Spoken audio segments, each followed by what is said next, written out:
how I will be prove myself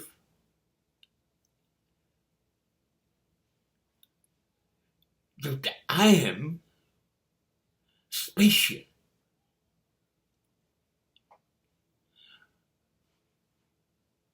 I'm the best. I need some special attention and special place in people's mind. What to do? મારે એવું શું કરવું જોઈએ જેમાં હું કશું ના બોલું તો પણ હું કંઈક અલગ છું એવું સાબિત થઈ જાય. તો મેં તો એવું સાંભળ્યું છે કે શબ્દો કરતા તમારું વ્યક્તિત્વ બોલે એ અદ્ભુત ઘટના છે. તમારું વ્યક્તિત્વ બોલે એ પહેલા તમારે તમારી અંદર કશુંક કરવું જોઈએ જેનાથી લોકોમાં ખાસ છાપ છૂટે. હા, મારે મારી અંદરના ડાર્ક સર્કલ, ડાર્ક સ્પોટ, મારે મારી અંદર જ્યાં જ્યાં મને કશુંક કાળું, નબળું, મને ન ગમતું હોય એ બધું દૂર કરવું જોઈએ.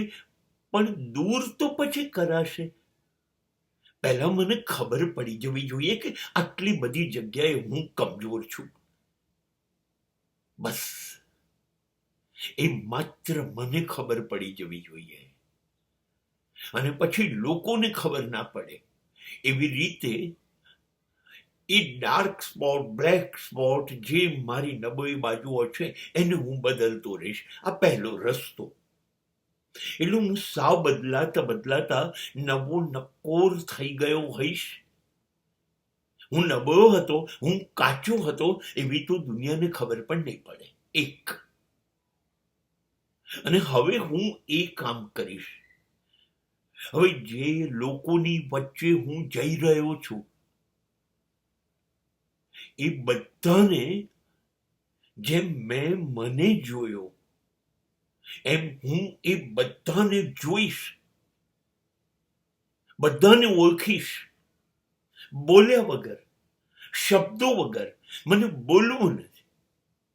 એમના ચહેરા જોઈશ, હાવભાવ જોઈશ, એમની બોલવાની ભાષા જોઈશ, એમનું વર્તન જોઈશ અને એમને ઓળખી જઈશ. એમને કશું કહીશ નહીં.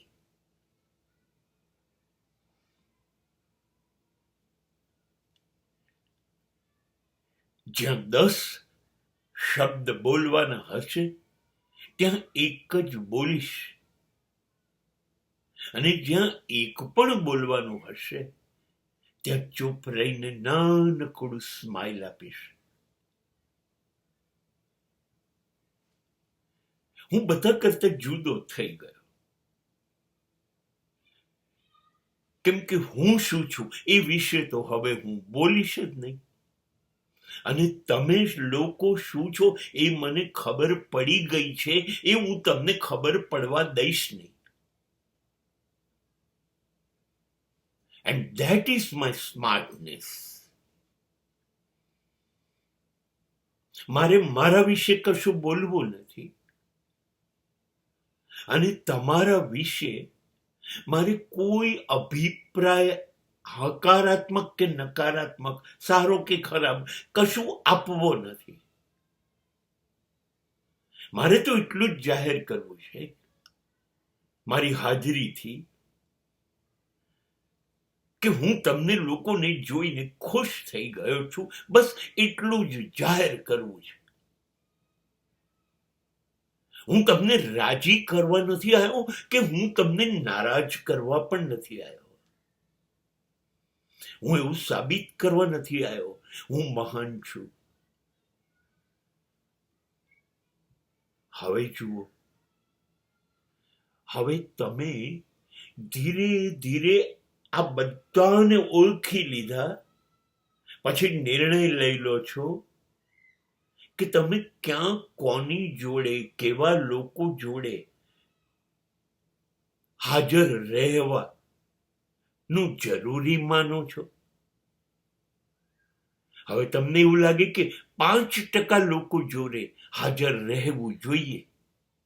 હા, બસ તો હવે 95% લોકો જોડે તો સાવ અલોપ થઈ જાઓ, ગેરહાજર થઈ જાઓ. અને પેલા 5% જોડે પણ જેમાં તમને રહેવા જેવું લાગતું હોય ને એ લોકો જોડે પણ જ્યારે જ્યારે મળવાનું ભેગા થાય ત્યારે જૂની વાતો મેં જે કરી એ તો ખબર જ છે, પણ એ બોલાવે ત્યારે 50% પ્રસંગોમાં જવું છે અને 50% પ્રસંગમાં નથી જવું. જવાય એવું છે, આપણી પાસે સમય છે, પણ તો પણ નથી જવું. બસ આ એક રસ્તો છે આપણું વ્યક્તિત્વ સાબિત કરવાનો.